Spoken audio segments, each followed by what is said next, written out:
Suatu ketika kelak akan telah banyak para pencerita yang menceritakan legenda ini.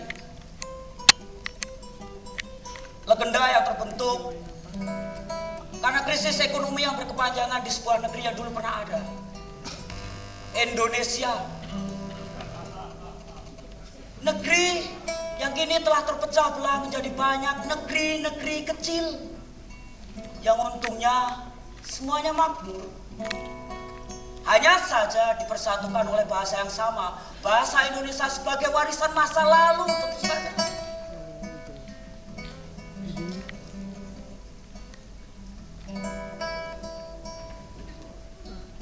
Para pencerita itu mungkin akan duduk di sebuah kursi yang tak direbutkan ini. Bukan kursi di Senayan, bukan kursi di Jalan Merdeka, bukan. Para pencerita itu mungkin akan menggunakan wayang. Entah itu wayang kulit, wayang golek, wayang tali yang digerakkan dengan jari, ataupun wayang magnet yang digerakkan dari bawah kaca untuk melukiskan tokoh-tokoh. Ada pula yang menggunakan lukisan ataupun gambar untuk menggambarkan jalan ceritanya.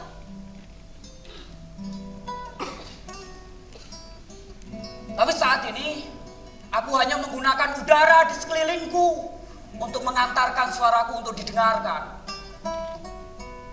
Saat ini dan selamanya akan aku tulis legenda Wong Asu.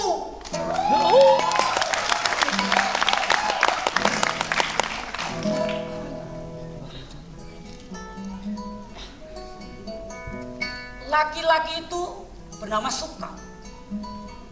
Ya, Sukap seorang pemburu anjing.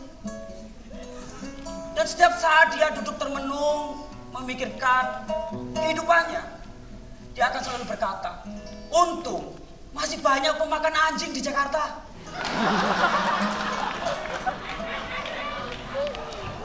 Bisa dibilang kehidupan Sukap telah berhasil ia lalui berkat selera para pemakan anjing itu.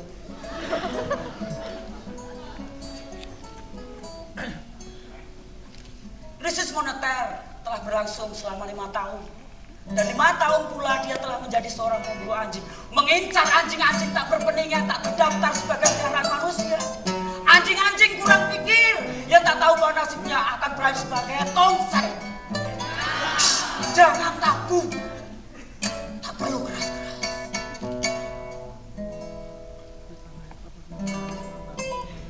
Setelah di PHK 5 tahun yang lalu dan lontang-lantung tak mempunyai pekerjaan, Sukap terpaksa menjadi seorang pemburu anjing.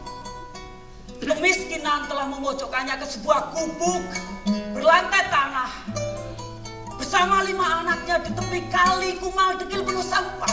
Sedangkan istrinya terpaksa melacur di bawah jembatan melayani para sopir baja yang haus akan pelayan kasih sayang para perempuan.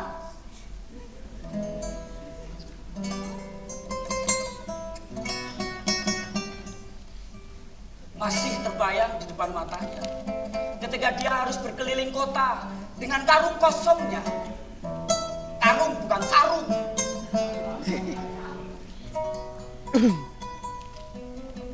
Sukap membunuh anjing-anjing itu tidak menggunakan tongkat berkawat sebagai penjerah. Tidak.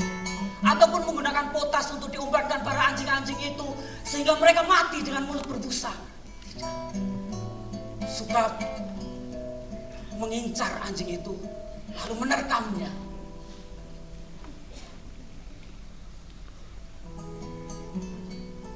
Sukap tak pernah peduli.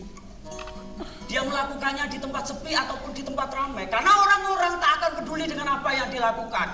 Orang-orang hanya tahu anjing-anjing itu adalah anjing liar seperti halnya hewan-hewan liar di hutan belantara yang bisa ditangkap, diterkam, dicincang-cincang lalu dimakan.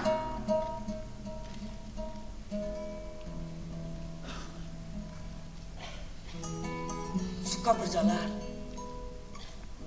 dia mengendap-endap, menerkam anjing itu, dia bantai anjing itu, sadis. Jangan diceritakan di sini.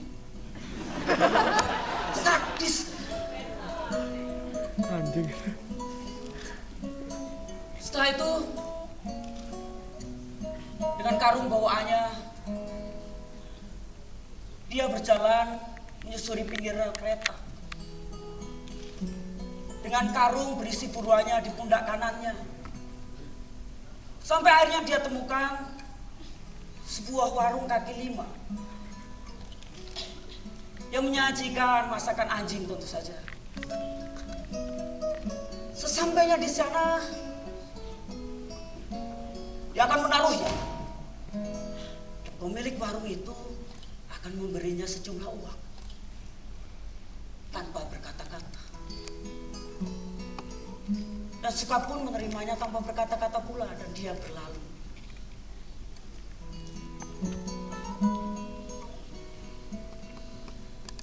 Kata orang, tanggapan Sukap enak, lezat, gemuk dan sehat. Tentu saja, karena tanggapan Sukap kadang-kadang berasal dari rumah-rumah perumahan, di mana anjing-anjing itu dipelihara dengan penuh kasih sayang, diberi makanan impor yang mahal, diberikan daging segar yang menurut Sukap cukup untuk kenduri 5 keluarga miskin. 5 keluarga miskin. Anjing itu dimandikan, diberi handuk, diberi bantal dan selimut, bahkan diperiksa kesehatannya oleh dokter hewan sekali setiap 2 bulan. Anjing keparat, kata Sukap. Bagaimana bisa nasibku tak seberuntung mereka?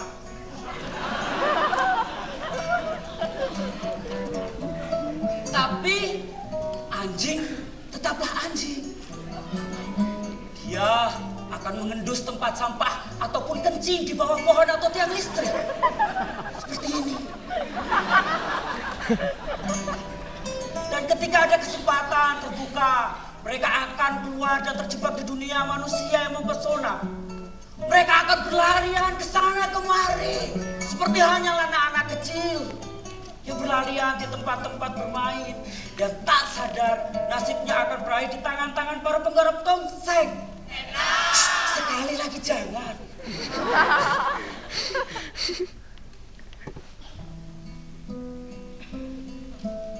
Pernah suatu ketika, istri Sukap duduk di lantai, beralaskan kardus, berpesan kepadanya.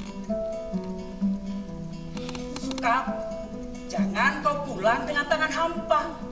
Anak-anakmu menunggumu dengan perut keroncongan. Jangan biarkan aku melaju lagi hanya karena tak ingin melihat anak-anakku mati kelaparan atau mengais makanan di tempat sampah.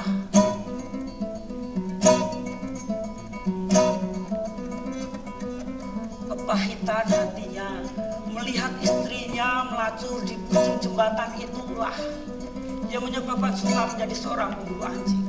Hatinya tersobek-sobek remuk redam ketika dia melihat istrinya di ujung jembatan itu tersenyum kepada para supir baja di bawahnya, lalu turun dengan salah satu di antara mereka. Lalu berakhir di tenda plastik yang hanya disampirkan di bambu, beralaskan koran. Tubuhnya yang tegap tak mampu ditahan oleh kakinya, dan dia meluluh lantak.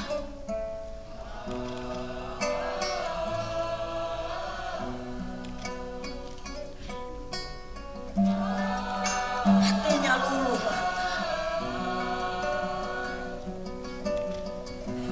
Dan ketika dia bertanya kenapa, istrinya akan menjawab, itulah yang akan terjadi jika kau tak mampu memberi makan.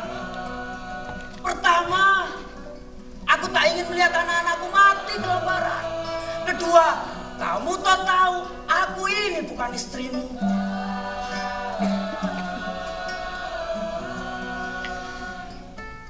Perempuan itu memang itu anak-anaknya, tetapi mereka hanya tinggal serumah. Tak ada ikatan sehidup semati, surat nikah apalagi tak ada. Tak ada cincin melingkar di jari sebagai pengikat hati, tak ada. Tak ada.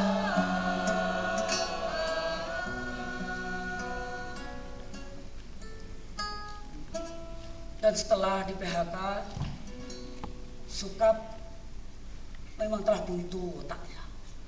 Tak tak ada lagi yang memberi perintah. Tak ada yang memberi perintah. Dia tak tahu apa yang harus dilakukan. Yang ada di kepalanya hanyalah menjadi seorang pemburu anjing. Pemburu anjing.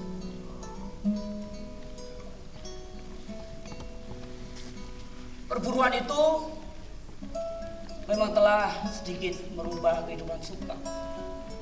Istrinya tak lagi melacur di sana. Anak-anak yang dulu kurus kering, ini semakin lincah dan gemuk. Dan bahkan Sukap kini telah mempunyai banyak warung langganan. Tidak hanya satu. Itulah akhir dari cerita Sukap. Riwayat singkat kenapa Sukap menjadi seorang pemburu anjing. Tapi cerita belum berakhir sampai di sini. Cerita belum berakhir sampai di sini.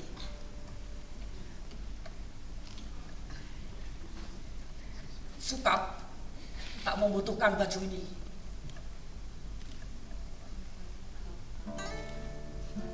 Di luar skenario susah. Sukap juga tidak membutuhkan celana panjang ini ataupun alas kaki ini. Tidak membutuhkan. Sukap pun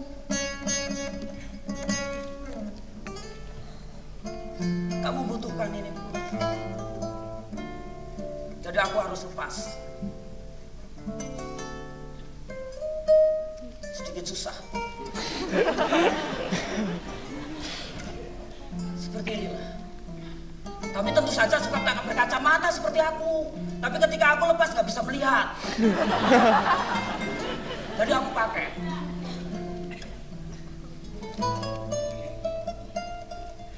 Seperti biasanya, dengan kaos kumal dekil yang tak lagi putih ini, bercelana pendek tanpa alas kaki.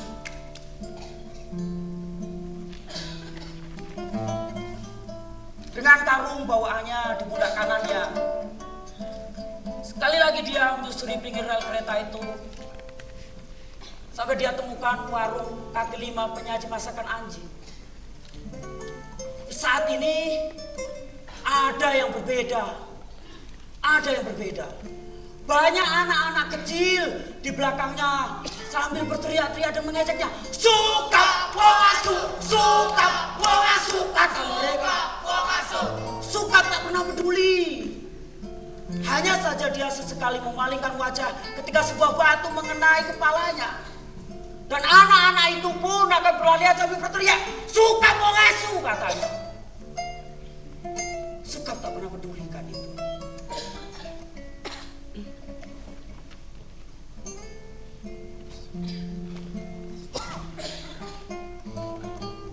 Tetapi ketika dia pulang ke rumah dan sampai di gubuknya, di tepi kali kumal dekil penuh sampah itu, istrinya telah duduk di lantai beralaskan kardus. Dia bertanya,